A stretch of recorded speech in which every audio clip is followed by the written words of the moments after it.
We can all humbly bow down, raise our Kundalinis, and take abundance.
With our attention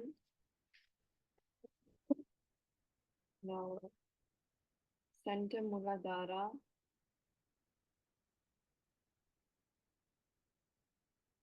we can pray in our hearts,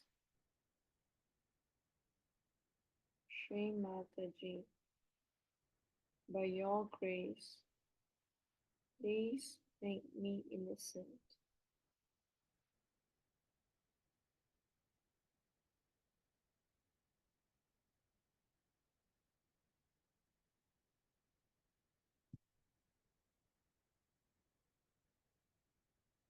We can sit in silent meditation for a while.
And slowly open our eyes and listen to Mother's talk.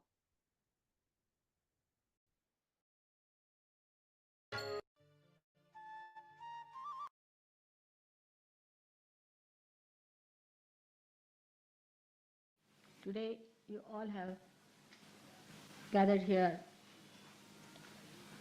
to do the Guru Puja.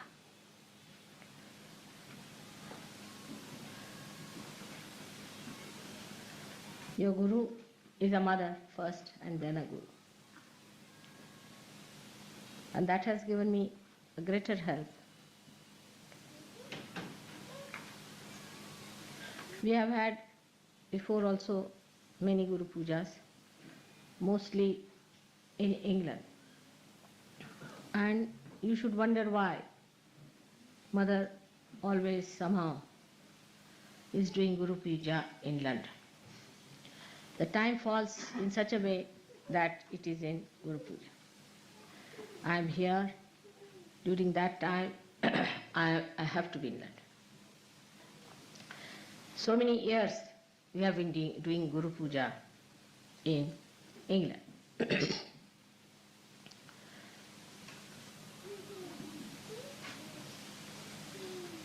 All things happen if according to Rutambhara Pragya, then there must be some reason why Mother is here in England for a Guru Puja.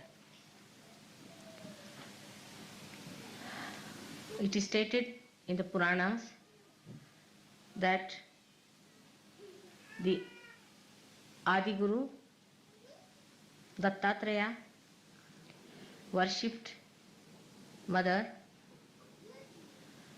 along the banks of the river Tamasa. Tamasa is the same as your Thames is. And he himself came and worshipped here. And the Druids, those who had the manifestation of the Stonehenge and all that, are originated from that time in this great country of Shiva or the Spirit.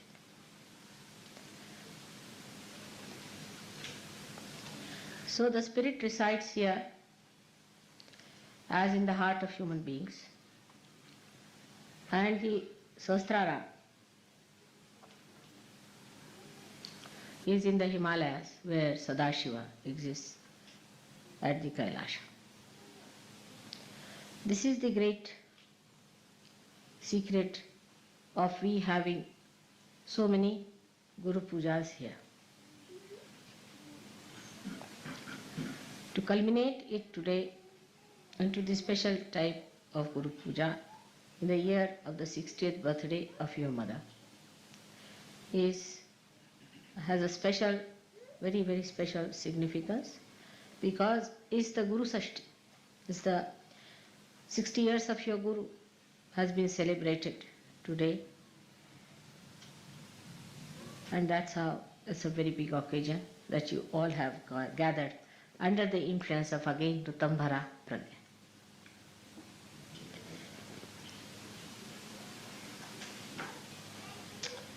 So all that has happened by the nature's own gift to you.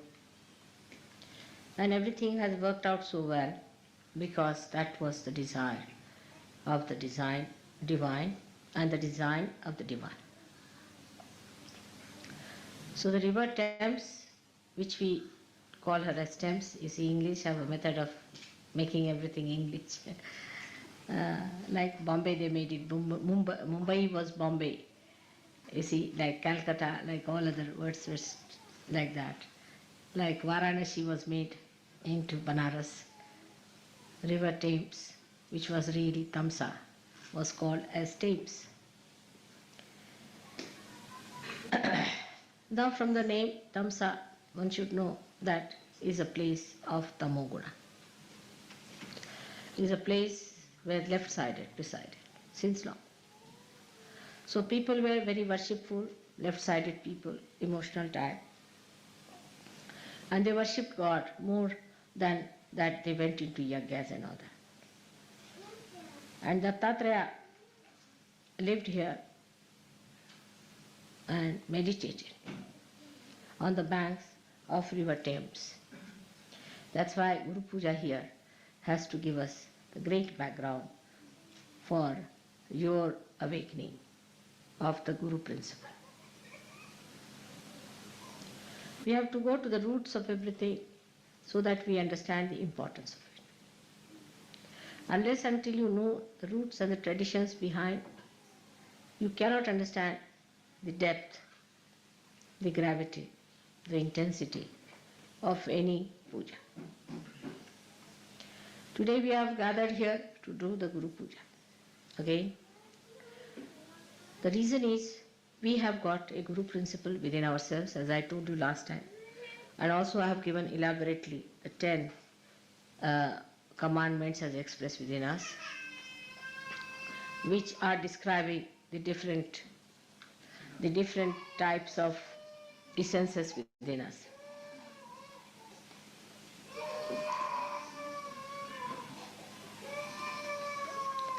The essence of Guru Puja has to be awakened within us. That's how we are having this program here.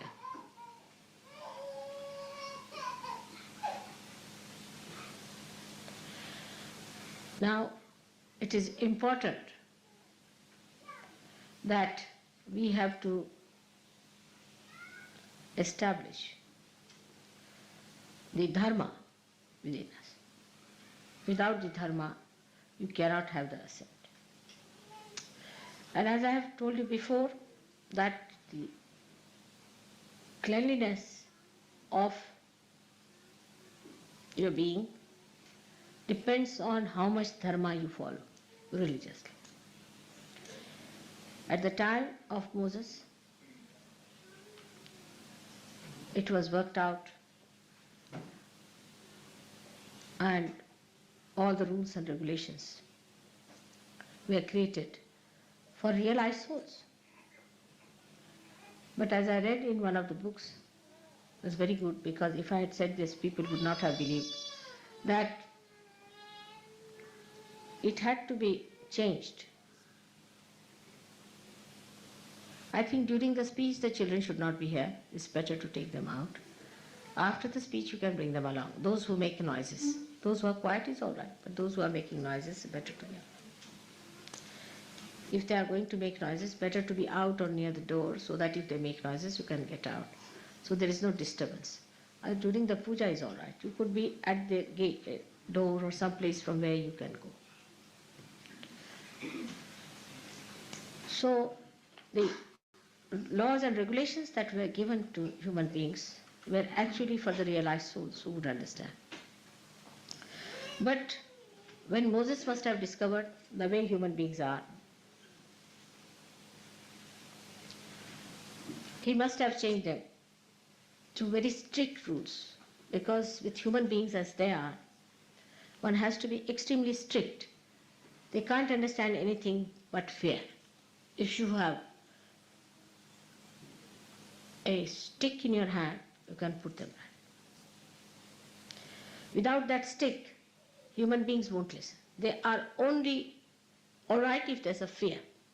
Now if you see today, the condition of all the nations, those who are having leaders or prime ministers or presidents, they are all people extremely strict, very dominating,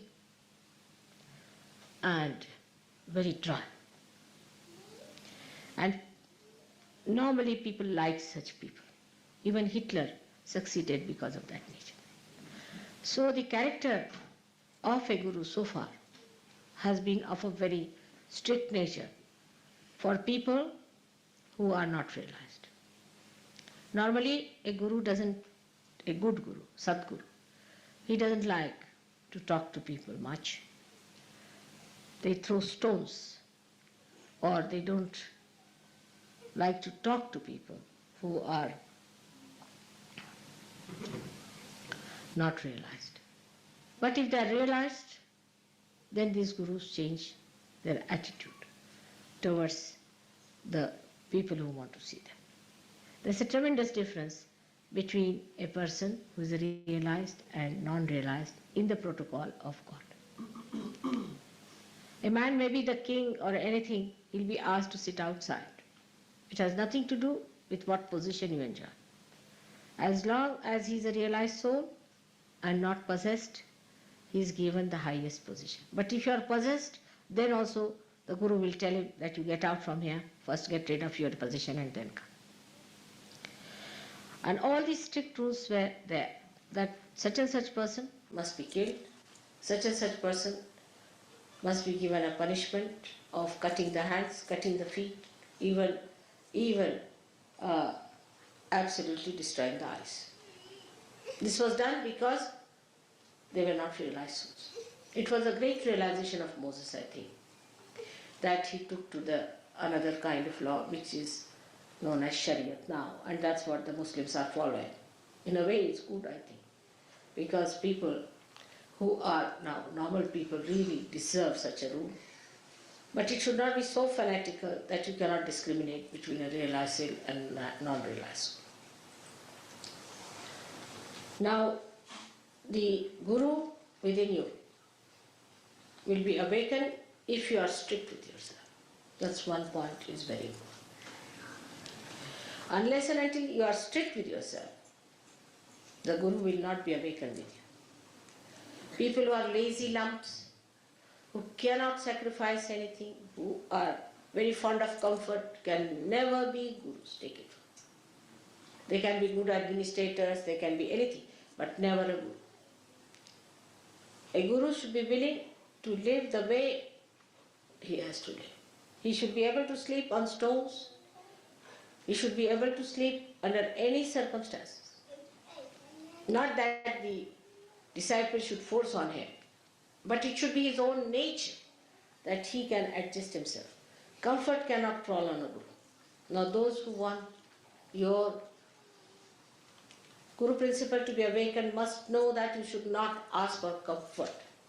Even for a thing like that, yesterday you saw the dancing. One has to do real tapasya. Intensive tapasya you have to do. You cannot learn even a thing like dancing without going into a penance about it.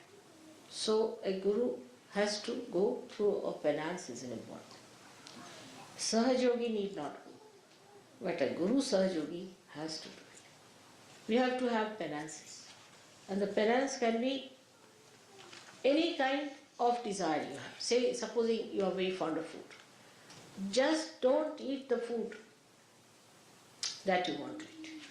If you are very fond of sweet food, then eat something very bitter raised to power 108. And if you are fond of some sort of a very, as Indians are sometimes, very spicy food, then eat so bland a food without salt. Teach your tongue to behave itself. It doesn't behove a Guru to put his attention to food. I have seen some of the Sahaja Yogis, they are all right when the food is there, quite concentrated. But when it comes to the program, they have no concentration. It's a sad thing. Such people cannot be Gurus. They can be cooks, good, or could be food tasters or something like that. We'll suit them better. But if they have to be Gurus, they must learn to control their tongue and their desire. I mean, fasting is a good thing for such people. Fasting is very good. All the time they are worried, what are we going to have for lunch? What are we going to have for dinner? Such people cannot have their Guru principle awakened, neither they can be Gurus. So please be careful.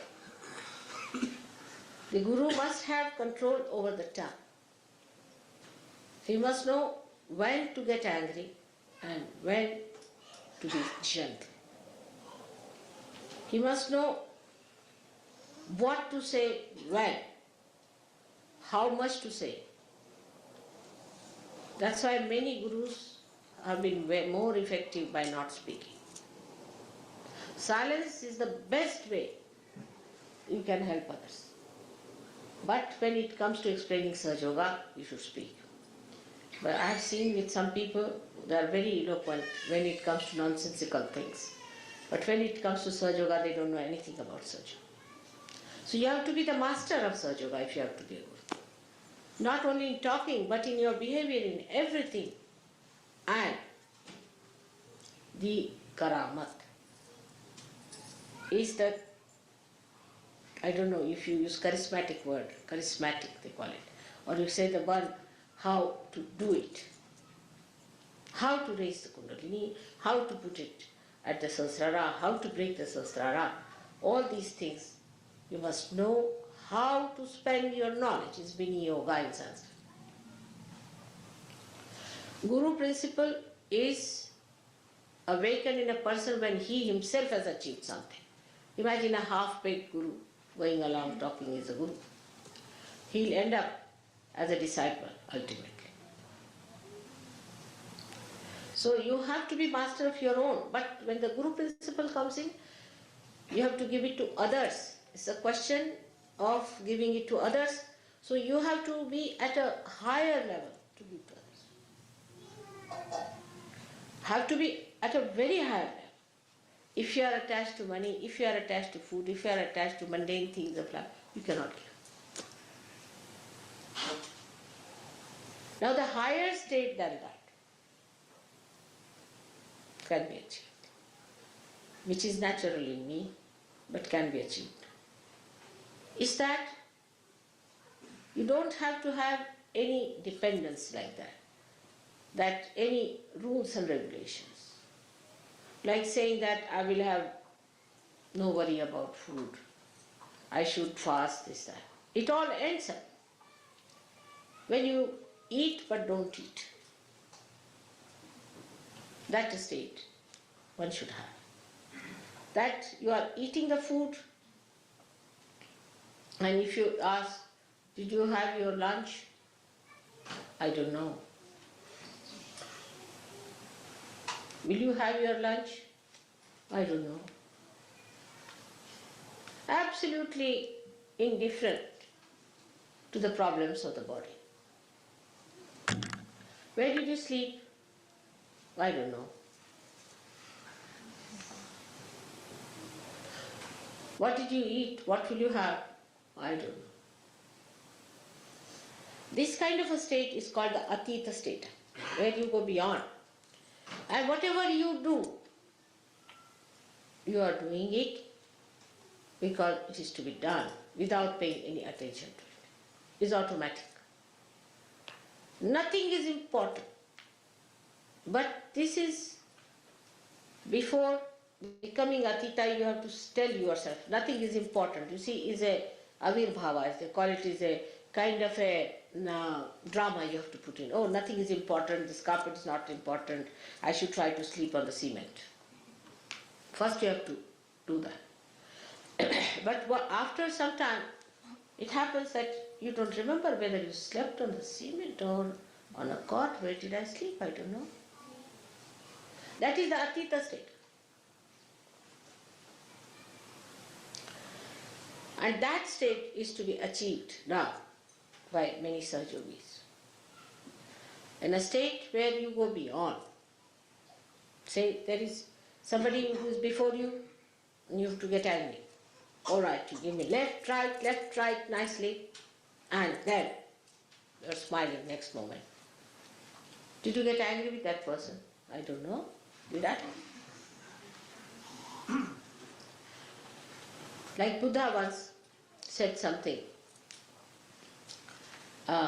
in one village, and there was a horrible fellow who got up and said lots of things to him. And when he went to the next village, the fellow felt that, oh, I should not have done that, left Vishuddhi perhaps. So went down and said, I'm sorry sir, I've said so, and I should not have said it. I didn't know you are the enlightened one, so it happened, so you forgive. He said, when? When did you say it?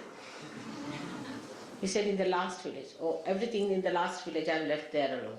I don't know. That is the Atita state you have to get. So, even not to feel is not important. These identifications, when they drop out completely, then you are doing things in a karma state, where like sun is shining, it doesn't know it is shining. When the vibrations are flowing, you don't know it is flowing. Already it has started working in you. You are surprised, you raise the hands and the Kundalini is rising. You don't know you are raising the Kundalini actually. How do you raise it? You don't know. That's it. That state has already started, Atita, in you. But get it established in every walk of life, everything that you go beyond. And if you can manage that, that's the highest that you have to reach.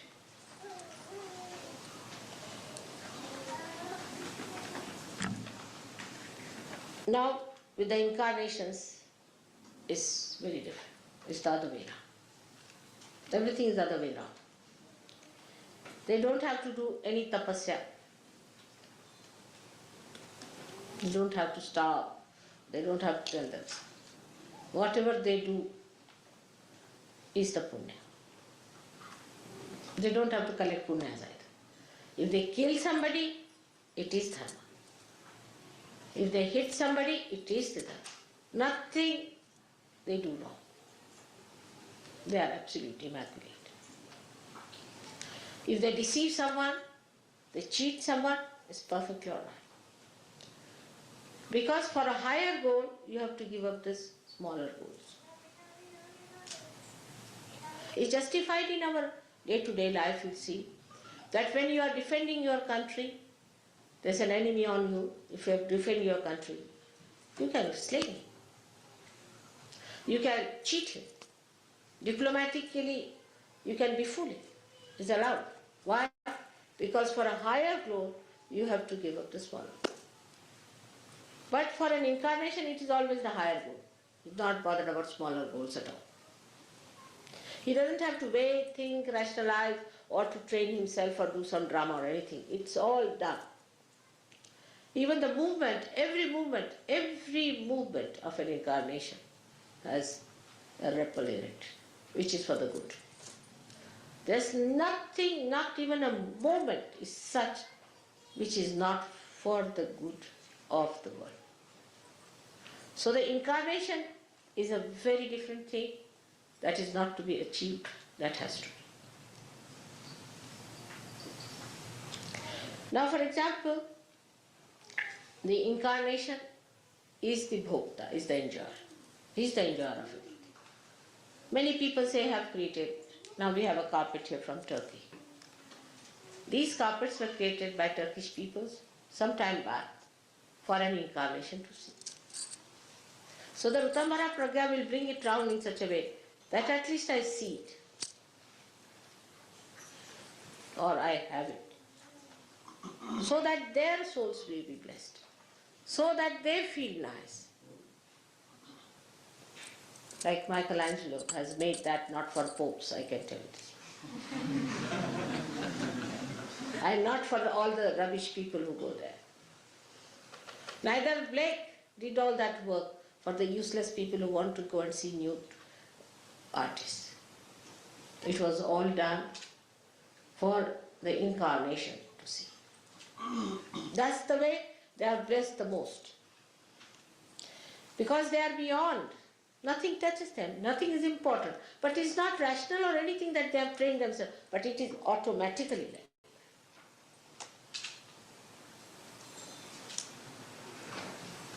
Like Shri Krishna had to marry 16,000 women. Can you imagine? In those days of monogamy, he would be prosecuted 100 times. The reason was he has 16,000 powers. And he was to be born with those 16,000 powers on this earth. And 5 elements became his queens. He had to do some justification to have them around. And as I have now such yogis whom I have given realization. So automatically I am your mother is established. But for him there was no way out but to marry his 16,000 powers. Also he married, but he was never married. He was a bachelor out and out all his life. Because he's Yogeshwara and he's a brahmachari. Who can marry him? So for them, all these worldly things are just a drama, has no meaning at all. It's just a drama. A person who is not an incarnation should not try to be. That's not the right of a human being. Like a policeman standing on the road, if he puts his hands right, left, we follow it. But you are some madman to go and stand there, he'll be arrested.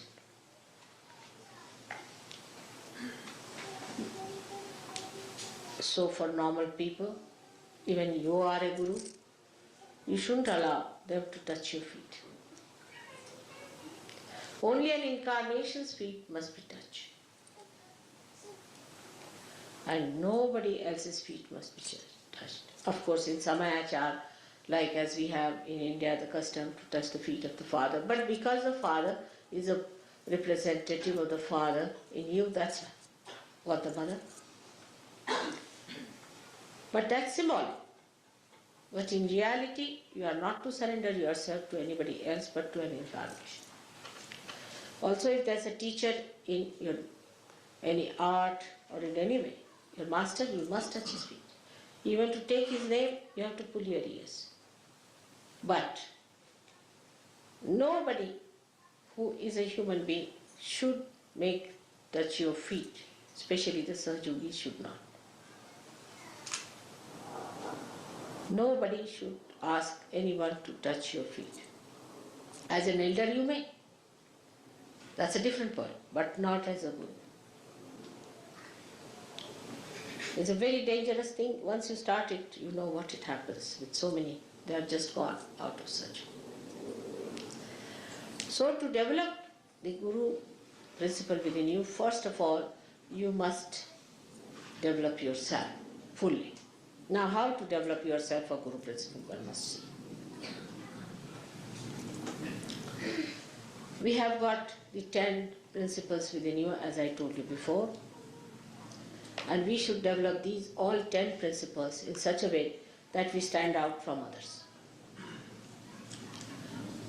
Yesterday, as I told you, that when we do Dhyan, Dharana and Samadhi and achieve the blessings of the Rutambhara Pragya, then put that whole thing onto different areas as called as Desh or Bhumi. How you spend them is the point, is through mantras. Cleanse it through mantras. Cleanse it through your attention. Every day you must know which chakra to be cleared up. You must know about yourself, where is the problem, how it is to be cleansed, how we have to clear it out. Do not take it for granted. Many people who have got, say, left-sided problem, you will just bring them lemon and chilies and think our mother has done the job. I can only do the job temporarily. But if there's a vacuum, again you'll suck in. See, the vacuums within you feel hungry again to have some more. So to take out that vacuum is your job, and for that you have to religiously get after all your defects. That's the most important thing for all of you. And try to put full attention to all these different deshas. It's the nations they are called as. And once you have cleared it, it is enlightened, it is full of light, then you call it Pradesh. Means the Desha has been enlightened. Once that is achieved, then you have reached a point you can become a guru. But still you are not a Sadguru. To become the Sadguru, you must achieve the state of Atita. The Atita state is such that a person who is not a good man will tremble before it. A man who is a liar, who has cheated others, will lose his tongue. A man who has adulterous eyes, who is a man without no control, without any control over his mind as far as the women are concerned or men are concerned, such a person will have shaking in his eyes. Some of them will shake. Those who have been possessed will be shaking. They will be all exposed before the light of a Sadguru. When you achieve that, you don't have to fight them. They will themselves be exposed, and you don't have to do anything about it. One day I was told that there is a servant, lady servant, who is a very possessed person in the family. So I said, get rid of her. I went to the airport. On my way, I stopped at that house. And the maid servant just walked in, you see. And there was a big gutter flowing. I mean, not a gutter, but an open sort of a thing. And she saw me and she fell in that. I said, oh God. So I told the driver to take the car a little ahead. And she fell in. It happens. I was traveling by plane one day, and a gentleman in front started just jumping. So a Sahaja Yogi asked, are you from TM? He said, how do you know? He said, we know. So I sat back. It may be they may all have, a day may come when they might start jumping like that. Or a pilot might start jumping. It's a big problem for me.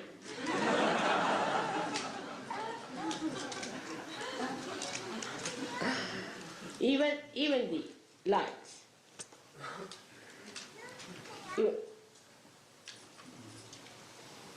You enter into any church and suddenly you find all the lights going up like this.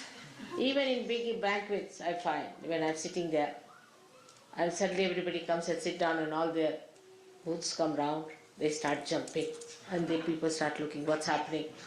Is there fire on? So many things can happen like that. There was a gentleman very much possessed in a war, and we were going to a ship, and there was a little platform on which we had to first jump. And the platform started going like this, like that, and the fellow didn't know what to do. He didn't understand why it was doing so. So, when you reach that state, you don't have to argue or do anything. Even if you lift your eye, it happens that the person gets into problems. Or there could be some ego-oriented people, they'll melt down. First you have to do the drama of a guru. Dress up in a way which is simple. You have to behave in a way which is very gentle, because you have to attract them. Come along, come along, come along. That's advertising department. And once it is done, that drama is done, it can be exposed very soon. They'll find you out that you are no good. You are just a dramatist. Once that drama has been done, then very cleverly you can bring out your real self before them. So first you don't show them that you are a real hard taskmaster. Never. First use all your sweet qualities. The more they are difficult, the more I am gentle with them. Then they come inside. Then you put to the mill and you can cure them. First prepare. First of all, sometimes they are so frightened. They are so nervous. They are so upset. Sometimes too much of ego. So be gentle. Gradually they strengthen themselves also in your company. And then, even if you hit them, they are all right. That's how it has to be done, very cleverly. And if you see the way I manage my Gurudam, you can also manage. But the key to Guru is patience, a complete patience and complete dependence on God Almighty. That's the key, complete patience. First you tell them that this should be such, but they will not accept. They'll argue. How, why, this, that. All right, go ahead. Then they'll come back with a black eye. Or they may come back with a punched nose. Then you said, all right, I'll soothe it down. You soothe it down. And then tell them. So is the wisdom, the discretion of Yogeshwara you should have. How to deal with people is very important. Why I say Yogeshwara? Because at the Guru stage, you have to give it on a collective level. Individual level finishes and you jump into collective once you start becoming a Guru. So all these methods, which I explained the other day to Modi, you can understand that the 10 of your problems at the void, once solved, you solve the 16 problems of the vision. And once 16 problems are crossed, you come to Agya. And at the Agya Chakra, there is such a tremendous sacrifice.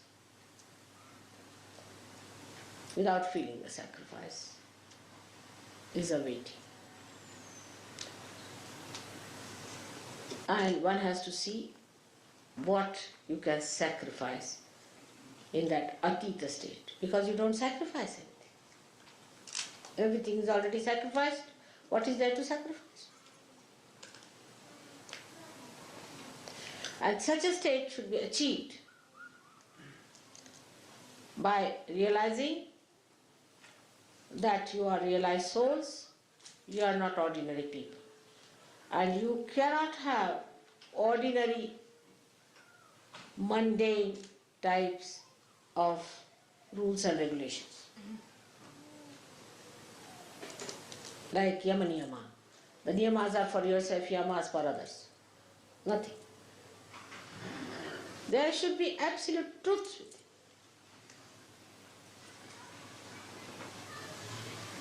So much so that you should manifest them. And all these truths have powers. By every truth that is within you established, you don't have to do anything, they work out themselves. So first of all, you must get your chakras all right. On the chakras, you must put your attention. After the samadhi state, you will start opening them out properly. Clear them out. Know what are the chakras that are bad.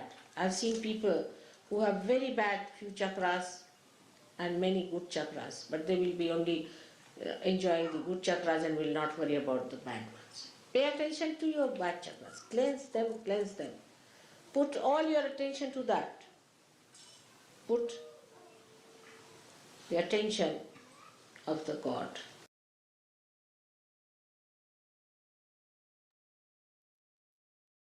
We can sit in silent meditation.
We can slowly open our eyes, humbly bow down, raise our Kundalinis, and take a bandhan.